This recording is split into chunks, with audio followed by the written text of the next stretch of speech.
Good morning, my friends. Welcome to Kevin at 7. What is today? Monday morning. Kevin at 7. I've been doing some deep work on my life. And, if you want to get a better result, if you want to get more of what you want in your life, and less of what you don't want in your life, you have to sometimes go deep and ask some questions. By the way, this is kind of cool. I'm trying to see how does the best angle here for this. I'm up in my office, and there's a window out there, but it's super bright. But you can see the reflection of my office there. You can see my eagles right there, which is kind of cool.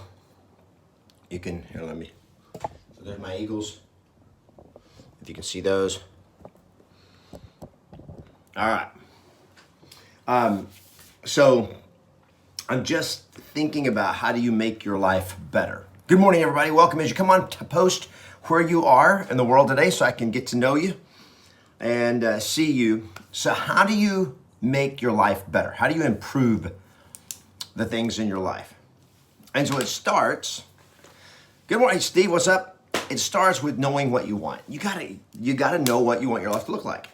What do I want my life to look like? This last week, Thursday and Friday, I did my first 2-day virtual small group mastermind. I guess that's what you'd call it. It wasn't really a mastermind. It was a event for my 100-day challenge that we've added that is a 2-day intensive training that is 2 full days. I mean, it's all day for 2 days.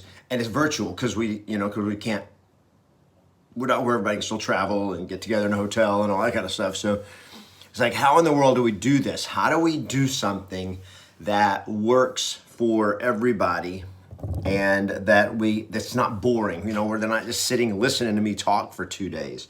And so we created this event where we really dig deep into your business, into your life, and how to make it better. How do we make it better? How do we make it better? Here's where it starts. Number one, what are you doing to make your life better? The first thing is do you really know what you want? Are you dialed in and focused on what it is you want? If you're not, then it's like, how do you improve if you don't know what improvement looks like? And then if you don't know what you want, what do I do to improve? I mean, why should I improve at all? If I don't know what I want, there's no reason to do anything. Well, I know what I don't want. Okay, good. That's a starting spot. To know what you don't want can move you in the direction of what you do want. So first is I have to ask myself, what do I really want? What do I really want? And number two, then I have to ask questions on how do I get there? What do I need to change? What do I need to do to get there? And a lot of times we don't ask these right questions. We just get frustrated at ourselves. We beat ourselves up. We like, why am I this way? I hate this. I hate this. That's not what I want. And we complain about what we don't want rather than taking action and asking what would make it better. What would make it better? What can I do to make it better? And you have to ask the question. And then you have to look to yourself as the solution. What can I do to make it better? Okay, I'm going to talk about my body, okay? Because I've been exercising, I've been working out. I feel really good about my body, but I'm not happy about the way my body is shaped. And part of that is because of the way I eat. And I really like food, and we're stuck at home with this lockdown, and my wife and my daughter being here and all this, we just eat. We have great meals all the time, and I eat too much. I have my, right now I've got my morning shake. I have this every morning. It's an awesome way to start my day. It's totally healthy, totally vegan, no sugar, all organic. It's just perfect. But that just starts the day, and then I just keep eating through the day, and I consume too many calories for the amount of calories I burn. And so what do I change? What do I do to change that? So you've got to ask those questions. Like, how do I fix that? I can't go like, well, you can't put it off on somebody else. You can, but then you're out of control. If you're depending on somebody else to make your life better, good luck with that. I think you should, if you want to, there is a difference between achievers. I'm going to put this in a political perspective. Okay. So right now good morning, everybody. As you come on, post where you're coming from. Got 12 of you on. Thanks for the one thumbs up. I appreciate that one person's thumbing me up. I'm going to put this into a political perspective. There is a difference between achievers and activists. Achievers versus activists. And the way I look at life is, if you want to change the world, you be an achiever. If you want to change it permanently and make the real root change, you do it by being an achiever, not an activist. Now, I'm not opposed to you being an activist, but here's what activists do. Activists campaign to get somebody else to do something. Okay, activists campaign to get somebody else to do something. Hey, Monica, good to see you in Hawthorne, California. You're in my neck of the woods. We're in Redondo. Achievers do stuff. They actually accomplish stuff. Activists campaign to get somebody else to do stuff, whereas achievers actually do stuff. If you want to change the world, my friend, you be the leader. You be the change you want to see in the world. So you actually do something that puts you in a position to change something, as opposed to campaigning. Because you look at an activist, activists don't go based on their own resources. They try to get other people's resources to accomplish their purposes. Okay, again, I'm not opposed to activists. Okay, but it is the slow path, and it is not as permanent a path as when you become an achiever. All right, so you want to change the world? Look at what Bill Gates did. Bill Gates had a dream, he had a goal, he had a vision to have a personal computer in every living room in America. Now, he did not go around and campaign to get somebody else to pay for that and do all that. He created something that had enough need and desire among the public that all he had to do was get it out there and do the work, and he achieved that shift in the world. And he brought personal computing to the world.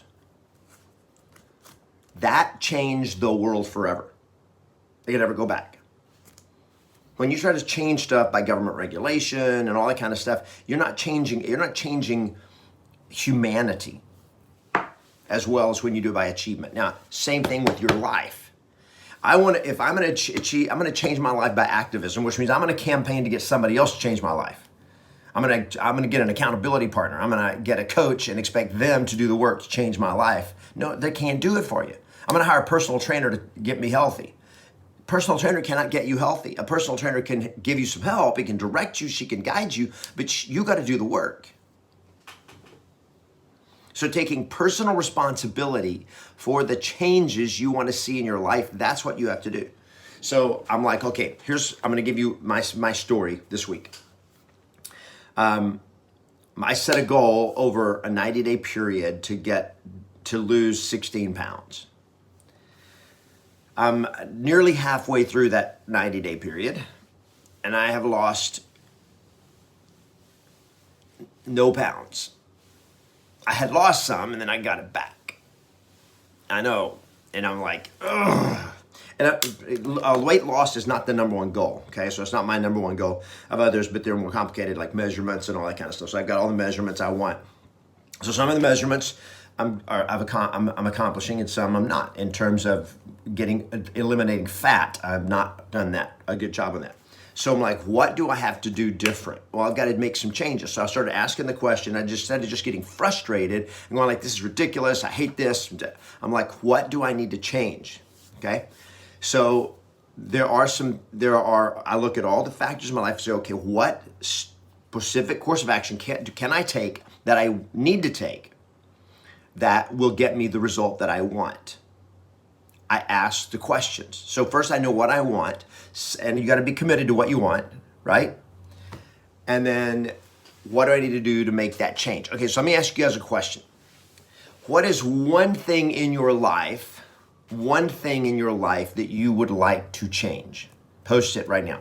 What is one thing in your life that you would like to change? Like a goal. Let's make it a 30-day, 60-day, 90 goal. Something that you could change if you knew what to do and how to do it.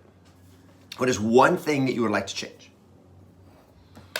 So first question is, what do I want? Second question is, ask myself the questions, how do I get there? How do I get there? Third is, get the help needed to make it happen. So do you know what to do? In other words, I ask a question, go like, okay, I know, here's what I want, here's how I can get it, and I know how to do that because I've been trained already. I don't need help on that. Then you can do that on your own. But if it's something I'm like, I'm here, I want to go here, what do I need to do to make that happen? How do I make that happen? How do I accomplish that goal? You ask those questions.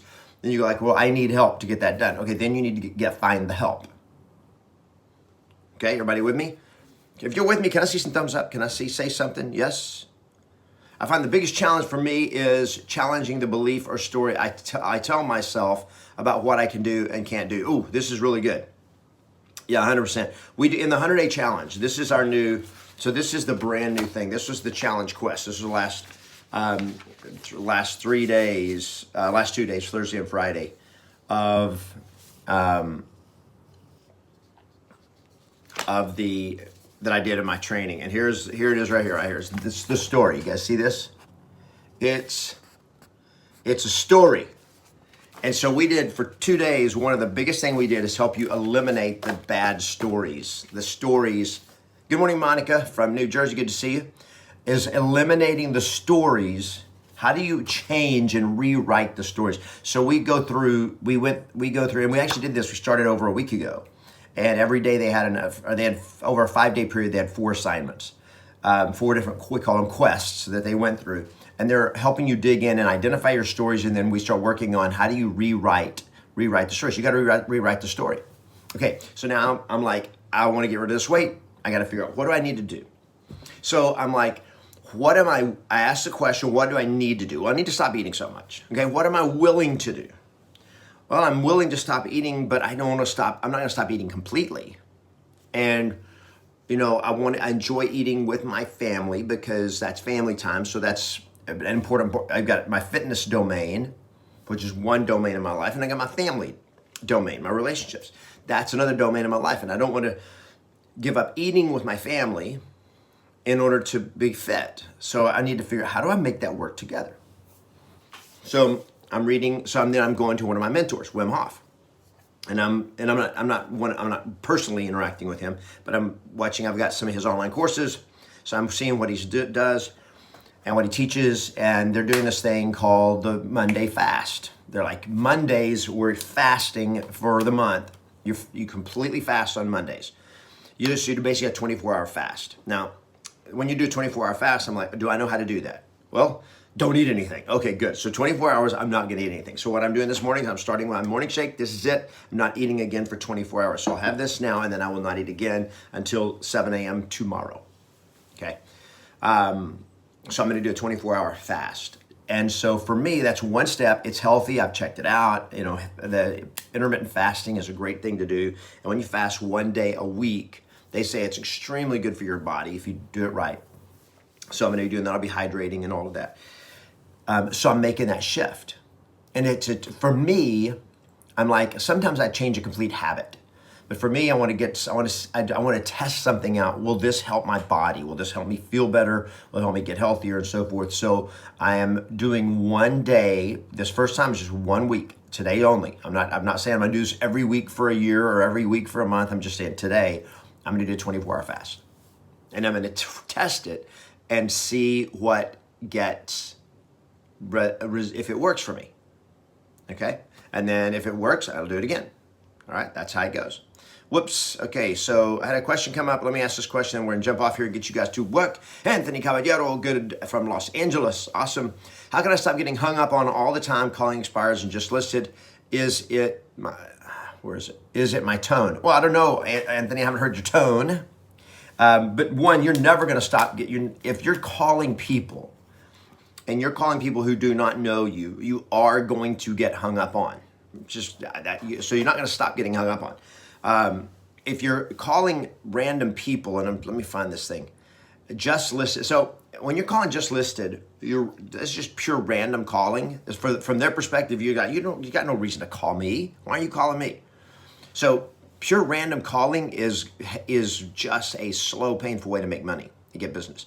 Expireds is not random calling. That is targeted calling. And yes, you're going to get hung up on. It's just the way it's going to go. I got hung up on for years. I got hung up on my whole career. And it is, you probably don't get hung up on more today. It's just harder to get a hold of somebody today. So what you have to have is a multi-dimensional approach to lead generation with expireds. As an example, if I'm going to prospect expireds, it takes a multi-dimensional approach and not just a one-shot approach. One-shot approach is I call them if they either talk to me or they don't. Okay, so you need a multi-dimensional approach. Direct mail, so phone, direct mail, online lead generation. If I can get in, knock on their door. What I got to do is more and more to get them to engage me in a conversation, and they may not engage me into a conversation. They may want to check me out online. So do you have an online vortex, an online platform where they can check you out rather than somebody else's platform like Zillow, because Zillow does not lead them to you. Zillow leads them away from you. Okay. So it's a multi-dimensional approach. I don't have time to train you how to do that. That's what I do in my coaching. Okay.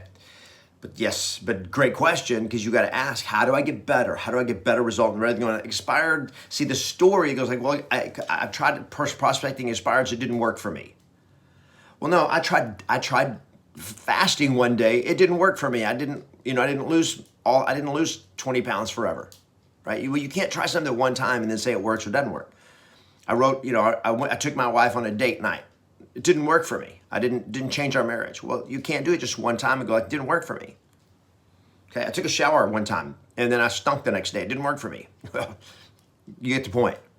Okay, so what do I want? How do I get what I want? What help and resources do I need? And then you got to make the commitment to do it. But the thing is, guys, you got to ask these questions and then take action rather than getting stuck in this story of, life sucks. I'm not liking it. It's not working. And we complain rather than change. And the whole point I'm talking about is, what actions do I have to make to change and get the results I want in my life? And this is the work you have to do all the time. Okay, thank you for the comment. Hey, Kevin, let's see, what do we see? An 18-year-old, Dylan, Kylie, as an 18-year-old, how can I change the way I view myself? How can I change the way I view myself so that I have the confidence to work with older clients? Well, Dylan, you just have to be a Kobe Bryant. You just have to speak it into existence with daily. So here are the fastest way to change the way you see yourself is what you say to yourself. That's the fastest way. There's nobody else can change you faster than you can change you. So what you say to yourself over and over, I'm too young, I'm too young, I'm too young. You say that to yourself probably 1,000 times a day in some shape, okay? You got to change that story. I am the best, I am the best, I am the best, I am the best. I am the best. My age works in my favor. I am the perfect age. Okay, you have to change the story the way Kobe Bryant did, the way Muhammad Ali said, I am the greatest, I am the greatest, I am the greatest, I am the greatest. He wasn't the greatest. He was just a little up-and-comer who was cocky, but he kept saying it so often until he believed it. So you have to change the way you see yourself before others will change how they see you. And are some people going to judge you? Of course. People are going to judge you for the rest of your life. Right now, you're hearing people judge you because you're 18. You just got to get stronger. Okay, you got to get stronger. And the way you get stronger is you build the muscle. And the first muscle you got to build is your mental muscle of what you're saying to yourself, what you're telling yourself. Okay? All right. Hey, Kevin, appreciate your content. Thank you. What's your tip for perfect opening for sell by owners during these times? There's no one. I don't do tips. But the strategy is use the script. It's no different now than any other times. You know, these times are no different than other times. This coronavirus. Oh, well, do you want to sell your house or not? If they want to sell their house, they actually need an agent more than back in the day before we had coronavirus. Okay. I think I just deleted somebody's message. I don't know how I did that. I'm trying to see everybody's. So, okay. I don't know what I just did, but I just messed you up, Rod. Sorry about that. Okay. I think I answered the question though. All right, guys. Hey, listen, you guys are awesome. Have an awesome day. Play to win. And always expect yes. I'll see you next Monday here at Kevin at 7. Also on Instagram, IGTV, on my Instagram at Kevin Ward Now. I do Q&A on Wednesdays at 6 p.m. So I do this Monday morning at 7 a.m., Kevin at 7 on Mondays here on my YouTube channel. And then on my Instagram at Kevin Ward Now. So it's the same as YouTube is, my channel is Kevin Ward Now. Instagram is the same, Kevin Ward Now. Wednesdays, 6 p.m. Eastern, 6 p.m. Pacific, 9 p.m. Eastern. I have a Q&A session there. That's pure Q&A for real estate agents. So there you go. I'll see you then. Play to win. Always expect yes. We'll see you guys soon.